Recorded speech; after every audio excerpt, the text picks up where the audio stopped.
Assalamualaikum warahmatullahi wabarakatuh. Perkenalkan, saya Farisa Inanta dengan NIM B133200047, Prodi D3 Manajemen Perusahaan kelas sore Universitas Semarang. Di sini saya sebagai manajer marketing di dalam suatu perusahaan industri farmasi, dan di sini saya akan melakukan presentasi sekaligus melakukan role play sebagai pimpinan suatu perusahaan yang akan melakukan perubahan struktur organisasi pada divisi pemasaran. Selanjutnya, saya akan membahas tentang struktur atau perubahan struktur organisasi. Berikut terdapat struktur organisasi yang baru. Struktur organisasi pemasaran berorientasi pada fungsi, produk, dan pada segmen pasar. Dan selanjutnya terdapat struktur organisasi yang baru. Apa sih perubahan atau perbedaan pada struktur organisasi tersebut?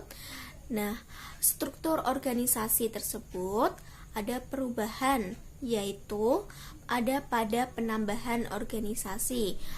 Ketiga struktur organisasi yang sebelumnya itu sudah menyangkup semua yang ada pada struktur organisasi yang baru tersebut, dan kita bisa melihat struktur organisasi atau organisasi apa saja yang ada pada perusahaan tersebut. Jadi ini kita jadikan satu dalam semua organisasi dan yang ada pada struktur organisasi yang baru tersebut. Next, selanjutnya saya akan membahas tentang tujuan dari adanya perubahan struktur organisasi tersebut yang dapat meningkatkan efektivitas kinerja yang lebih efektif lagi. Perubahan organisasi adalah suatu proses di mana organisasi tersebut berpindah dari keadaan yang sekarang ke masa depan yang diinginkan untuk meningkatkan efektivitas dalam kinerjanya. Tujuan utama dari adanya perubahan struktur organisasi tersebut adalah untuk mencapai suatu efektivitas dan efisiensi dalam kerja, dan untuk mengubah suatu organisasi menjadi lebih baik lagi. Adanya perubahan struktur organisasi tersebut terdapat suatu kreativitas dan suatu inovasi. Terdapat penambahan organisasi yang baru yang ada pada perubahan struktur organisasi yang baru dari struktur organisasi yang lama. Jika terdapat penambahan teamwork dalam bekerja, maka kita bekerja dapat lebih efisien dan sesuai target dan tujuan cepat terselesaikan. Selanjutnya, saya akan membahas tentang adanya suatu proyek yang dilakukan oleh suatu perusahaan tersebut, dan adanya konflik dalam proyek tersebut, dan apa sih penyelesaiannya dari konflik tersebut.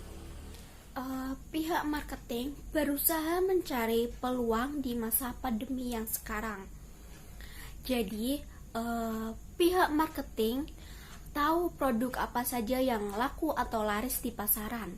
Akhirnya pihak perusahaan melakukan suatu proyek baru, yaitu pembuatan produk baru. Salah satunya adalah hand sanitizer. Karena di masa pandemi yang sekarang, hand sanitizer lah yang laku atau laris di pasaran. Selanjutnya, pihak R&D lah yang menyusun produk ini. Kemudian pihak R&D melakukan pengecekan atau menyusun mulai dari bahan kemas, formula hingga desain. Selanjutnya ketika semua sudah terencana, maka pihak Purkes melakukan pembelian bahan baku dan bahan kemas suatu produk tersebut yang kita butuhkan. Selanjutnya dilakukan trial oleh pihak subdev atau subdevelopment dari bahan baku atau bahan kemas tersebut. Kemudian dilakukan pengecekan oleh tim QC atau pihak QC mulai dari bahan baku dan bahan kemasnya pada produk tersebut. Nah, apakah produk tersebut, bahan baku atau bahan kemas tersebut bermasalah atau baik atau bagus atau memenuhi syaratkah? Setelah dilakukan pengecekan oleh tim atau pihak QC, ternyata botol tidak sesuai atau tidak bagus dan tidak memenuhi persyaratan yang telah dibuat. Contohnya seperti tutup botol tidak rapat, dan setelah dilakukan uji coba, produk tersebut atau air yang ada pada kemasan tersebut keluar dari kemasannya atau bocor. Dan disitulah terjadi penggantian supplier dari pihak purchasing untuk memenuhi persyaratan atau memenuhi spesifikasi dari pihak marketing. Setelah dilakukan pengecekan kembali oleh pihak atau tim QC, ternyata produk tersebut memenuhi persyaratan dan sesuai spesifikasi, dan akhirnya produk tersebut siap diproses, dikemas sampai dengan dipasarkan. Dan setelah melakukan semua tahap tersebut dan sudah melalui pemasaran, ternyata produk tersebut bagus dan baik sehingga dapat laku atau laris di pasaran. Nah, dapat kita simpulkan bahwa konfliknya itu adalah yang ada pada kemasannya, dan penyelesaiannya itu adalah pihak supplier berusaha mengganti supplier yang lain atau yang baru. Terjadi penggantian supplier yang dapat menghasilkan suatu produk yang lebih memenuhi syarat lagi. Dan di sini terjadi suatu kreativitas dan inovasi dalam suatu uji coba produk tersebut, sehingga dapat menghasilkan produk yang memenuhi syarat dan yang lebih baik lagi.